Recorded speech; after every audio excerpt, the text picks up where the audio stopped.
Hi, and welcome to DNA After Dark. If you're new here, make sure to like and subscribe so you don't miss a notification or a new episode. Tonight will be part 2 in my 2-part series on Karla Homolka and Paul Bernardo. If you missed part 1, go back and check it out so you're all caught up. Now, part 2, Karla Homolka and Paul Bernardo. Let's find out more. Let's go ahead and dive on in. February 11th, 1993, Karla met with a lawyer who sought full immunity in exchange for her cooperation with police. The police were going to reopen the investigation into Tammy Homolka's death. On February 17th, 1993, police detectives arrested Paul on numerous charges and obtained search warrants on their home. Part of that was that all videotapes that the police found had to be viewed within the house. They couldn't damage the house, so they couldn't break down or tear down walls, try to find and look for videotapes. Upon search of the house that lasted 71 days, the only tape they found was a short segment of Karla performing oral sex on a woman that they would call Jane Doe. May 5th, 1993, police offered Karla a 12-year sentence plea bargain, and she had only 1 week to accept. Keep in mind, with good behavior, she could be paroled in a little over 3 years. If she declined, the government would charge her with 2 counts of first-degree murder, 1 count of second-degree murder, and other crimes. So Karla accepted the offer. May 14th, 1993, the plea agreement was finalized, and Karla began giving her statements to the police. Now, the search warrants on the house expired April 30th, 1993. So on May 6, 1993, Paul instructed his lawyer, Ken Murray, in writing to enter the house and to remove, but not to watch, 6 8mm videotapes that were hidden behind a light in the bathroom. Around this time, a publication ban was put into place by the Ontario court. So this would limit the access of the information from the trial to the Ontario area, but just that area.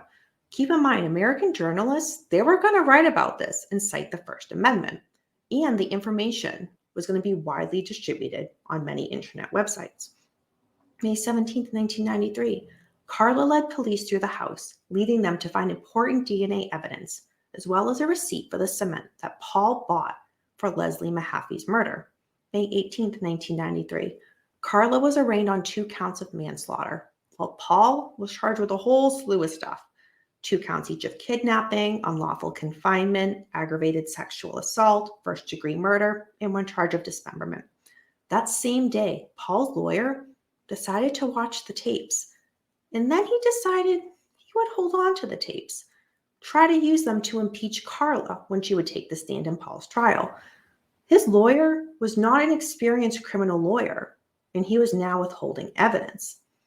June 28, 1993, Karla was tried, but that publication ban limited the amount of information that was going to be released to the public.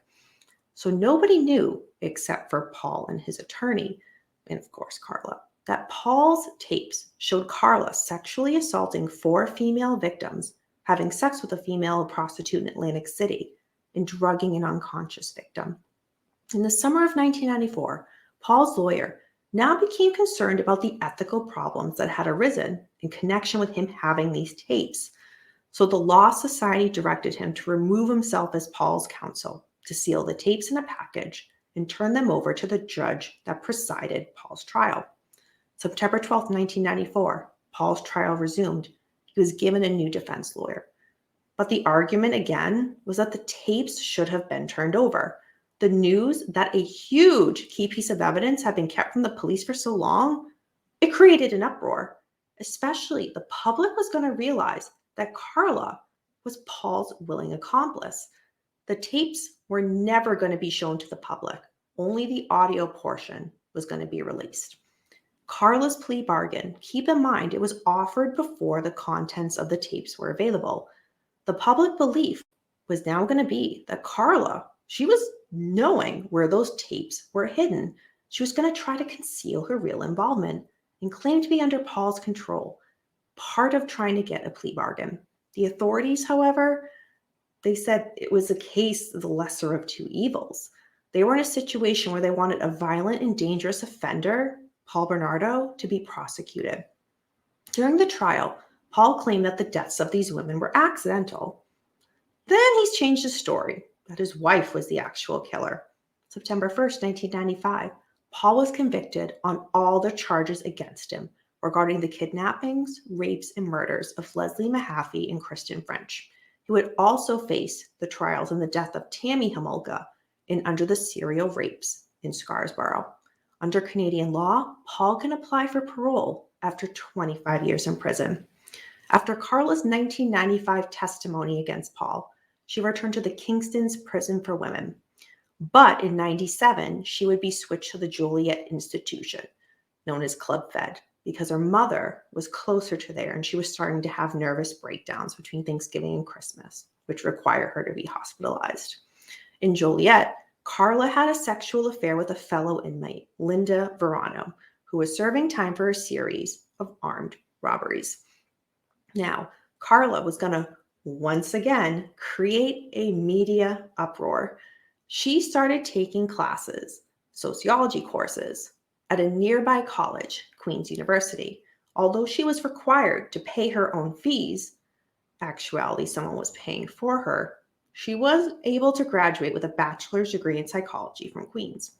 Karla also participated in every treatment program recommended by prison authorities.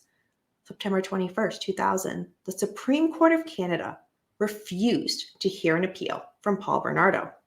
December 2001, Canadian authorities determined that there was no possible future use for these videotapes. So the 6 videotapes that depicted the torture and rape of Paul and Karla's victims were destroyed. Karla refrained from applying for parole at her first opportunity. In 2004, it is quoted, "The National Parole Board has ruled that Karla Homolka must stay in prison for her full sentence, warning that she remains a risk to commit another violent crime," end quote. June 2005, a 2-day hearing was held because Karla was going to be released after her sentence on June 4th, 2005, and she would still pose a risk to the public at large.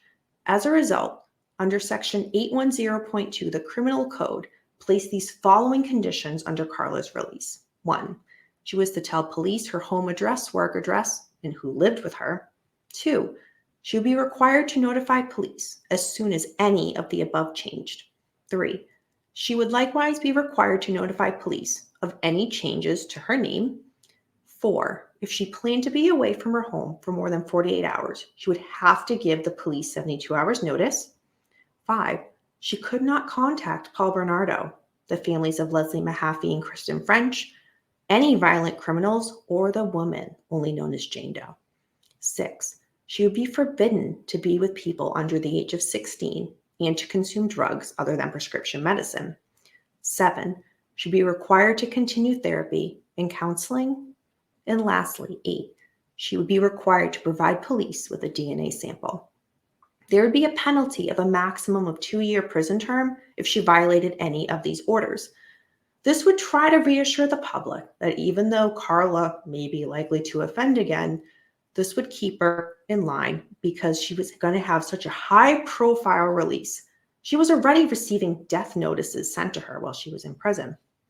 Karla filed a request in the Quebec Superior Court aimed at preventing the press from reporting of her whereabouts upon her release. July 4th, 2005. That was the day Karla Homolka was released from prison. She gave her first interview to Radio Canada Television. She said she paid her debt to society legally, but not emotionally or socially, and she refused to speak about her alleged relationship while in jail. The national media, however, would report all of Karla's whereabouts. In fact, there's a Facebook group that tracks where Karla Homolka is. September 30th, 2005, a Quebec Superior Court lifted all of the restrictions against Karla. They cited there's not enough evidence to justify them. In 2006, Paul gave an interview in prison stating he was reformed and he'd make a good parole candidate, but he would not be eligible for parole release in 2010 under the faint hope clause, since he was convicted of multiple murders. In 2007, the Sun media reported that Karla gave birth to a baby boy, and then she had several more children. There was an ebook published in 2012 called How I Tracked Down an Elusive Child Killer, and Discovered a Mother of Three. This tracks Karla's movements, that she married her lawyer's brother, and that she had 2 sons and 1 daughter. In October 2018, Paul had his first parole hearing. He cried over what he had done, and he said he worked to improve himself. He stated low self-esteem drove him to commit these crimes, that he no longer feels he poses a threat to society. Quote, "What I did was so dreadful, I hurt a lot of people. I cry all the time," end quote. The parole panel said he showed little insight into his crime. It took just 30 minutes to deny his parole. In 2021, Paul was set for his second parole hearing, and he was again denied parole. I'm going to end this episode on a letter that Karla wrote to her family while she was in jail. "Dear Mom, Dad, and Lori, this is the hardest letter I've ever had to write, and you'll probably all hate me once you read it. I've kept this inside myself for so long, and I just can't lie to you anymore. Both Paul and I are responsible for Tammy's death. Paul was in love with her and wanted to have sex with her. He wanted me to help him. He wanted me to get sleeping pills from work to drug her with. He threatened me and physically and emotionally abused me when I refused. No words I can say can make you understand what he put me through. So stupidly, I agreed to do as he said. But something, maybe the combination of drugs and the food she ate that night, caused her to vomit. I tried to save her. I am so sorry. But no words I say can bring her back. I would gladly give my life for hers. I don't expect you to ever forgive me, for I will never forgive myself. Karla, XOXO." That is the case of Karla Homolka and Paul Bernardo. Thank you for sticking around for another episode of Danny After Dark. That was a wild ride. Do you have any questions or comments on this case? What are your thoughts? Leave it down below. Let's be interactive. There's a lot to unpack. Do you have any suggestions for any cases that you'd like me to cover? Well, if so, leave it down below. You may see it featured in an upcoming episode. Until next time, remember, we don't live in darkness. Darkness lives in us.